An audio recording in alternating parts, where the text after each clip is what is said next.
పితా పుత్ర పవిత్రాత్మ నామమున ఆమేన్. ప్రార్థించుదాము. ప్రేమగల మా తండ్రి, దయగల మా ప్రభువా, సర్వోన్నతుడా, సర్వశక్తిమంతుడా, సర్వము సాధ్యమైన దేవా, నీకు స్తోత్రములు.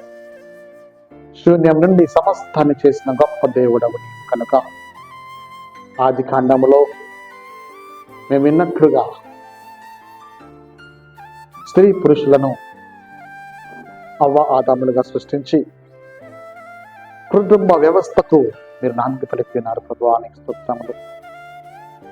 ఈరోజు ప్రత్యేక విధంగా కుటుంబాల కోసం నేను ప్రార్థన చేస్తూ ఉన్నాను.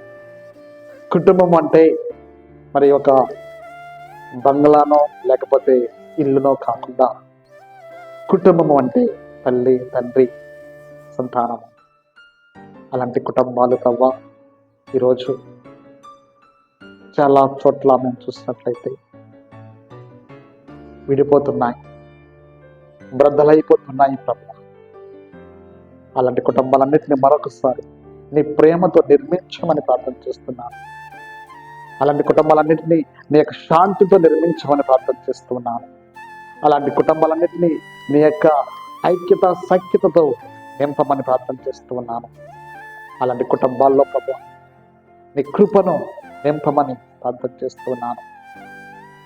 తల్లిదండ్రులు పిల్లల పట్ల శ్రద్ధ చూపిస్తూ వారికి మంచి భవిష్యత్తును అందించడంలో మరి తమ వంతు తాము కృషి చేయలాగిన సహాయం చేయండి.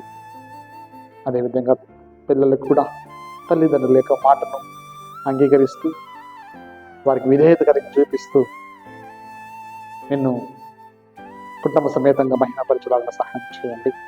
ప్రభా, నీవు అందరికీ ఒకేసారి కనిపించడంలో ప్రభా ఈ యొక్క తల్లిదండ్రులు ఇచ్చున్నావు.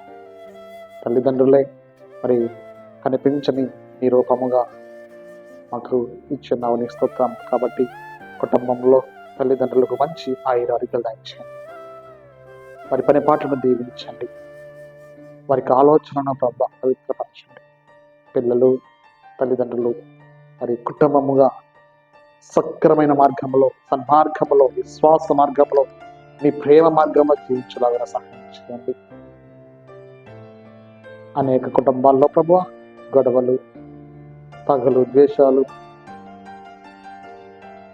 ఎన్నెన్నో చోటు చేసుకున్నాయి. అలాన్నిటినీ తీసివేసి వాటి నుంచి ప్రభా దూరముగా ఉంచలాగా సహాయం చేయండి. ప్రతి కుటుంబాన్ని నీ యొక్క అమూల్యమైనటువంటి దివ్య హస్తాల చేత ఆశీర్వదించి బలపరిచి నిత్యము దీవించమని మా ప్రభువైన యేసుక్రీస్తు ద్వారా అడిగి వేడుకొంచున్నాము తండ్రి. ఆమేన్. పితా పుత్ర పవిత్రాత్మ నామమున ఆమేన్.